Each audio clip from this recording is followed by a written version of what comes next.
Fellow Burlingtonians, tonight is a very important night to me, and I know for many of us here in this room, because tonight we have an opportunity to play a part in one of the most exciting and significant political developments in the modern history of the United States.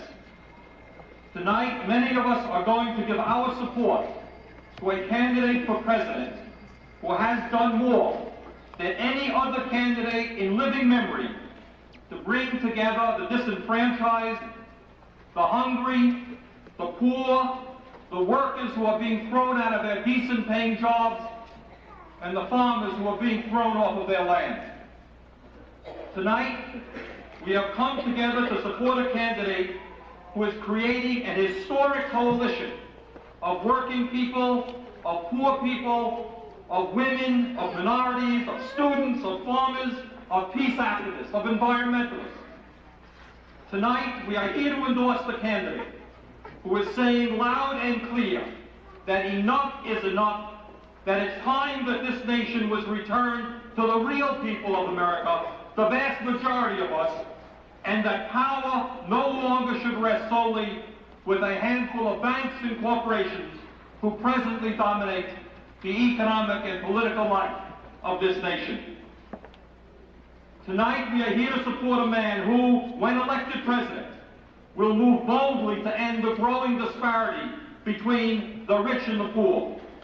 It is not acceptable to him, to me, or to most Americans that 10% of the population of this nation is able to own 83% of the wealth, and the other 90% of us share 17% of the wealth.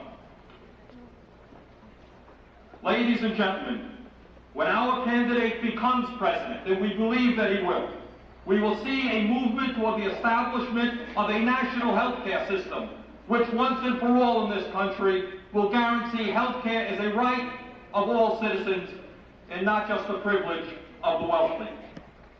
When our candidate is elected president, we will see a fundamental change in the national priorities of our nation.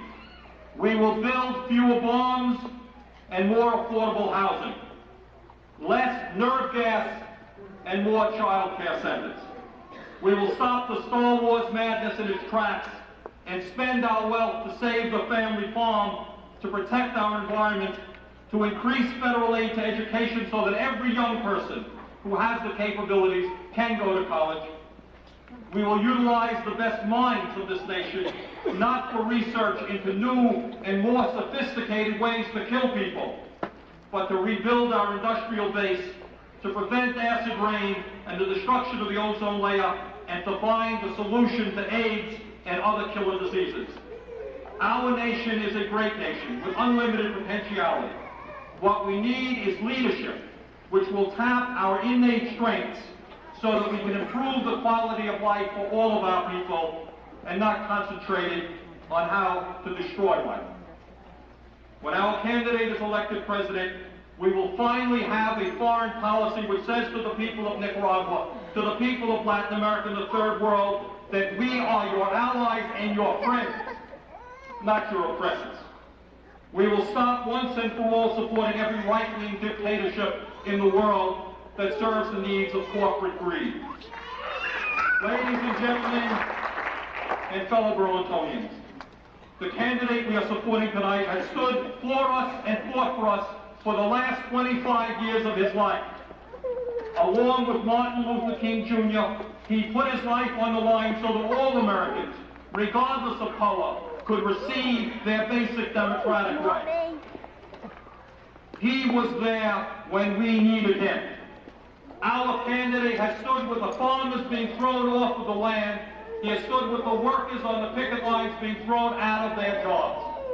He was there when we needed him. Fellow Burlingtonians, our candidate has stood with us when we needed him. Tonight, he needs us. Let us be there for him.